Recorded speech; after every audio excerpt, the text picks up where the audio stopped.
దశాబ్ది ఉత్సవాల్లో భాగంగా పిచ్చాతిగూడ మంత్రి మల్లారెడ్డి ఆధ్వర్యంలో పెన్షన్లు కళ్యాణ లక్ష్మి చెక్కులకు అందజేశారు. మల్లారెడ్డి మాట్లాడుతూ బీఆర్ఎస్ ప్రభుత్వం ఏర్పడిన తర్వాత కేసీఆర్ నాయకత్వంలో అనేక సంక్షేమ పథకాలు అమలయ్యాయని, అంతేకాకుండా పిచ్చాతిగూడ మున్సిపాలిటీ రాష్ట్రంలోనే నెంబర్ 1గా నిలిచిందన్నారు. హిందువులు, ముస్లింలు, క్రైస్తవులకు ఒకే దగ్గర శ్మశాన వాటికలు కట్టిన ఘనత మున్సిపాలిటీదని చెప్పారు.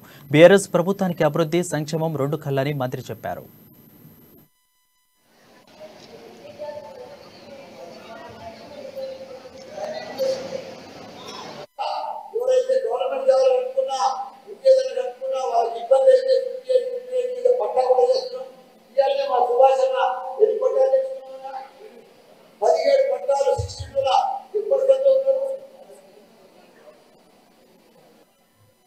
అందరూ కూడా 17 పట్టా సర్టిఫికెట్ చూసి వీరముద్ర సంఘంలో పట్టాలు ఎన్నో ఏళ్ళ చదువుతున్నారు.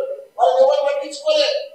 వాళ్ళకి పట్టాలు ఇప్పించండి మా సుభాషణ ఎప్పటి తీసుకొచ్చి తెలంగాణ తీసుకొచ్చి. అదే మాదిరిగా మీకు ఎవరికైనా 60 గజాల ప్లాట్ ఉంటే, పాత ఉంటే, కుటుంబ పరిస్థితులు ఉంటే గృహలక్ష్మి పథకం కింద 3 లక్షల రూపాయలు కూడా ఇదే కార్పొరేటర్లకు రికార్డు చేయండి. తప్పకుండా మీకు కూడా 3 లక్షల రూపాయలు పంపిణీ కార్యక్రమం చేస్తామని మీ అందరూ కూడా మనం చేస్తున్నాం. దళిత దళితులకు కూడా ఈసారి నాకు 1100 మందికి వచ్చింది. అందులో కూడా దళిత కమిటీ వేసి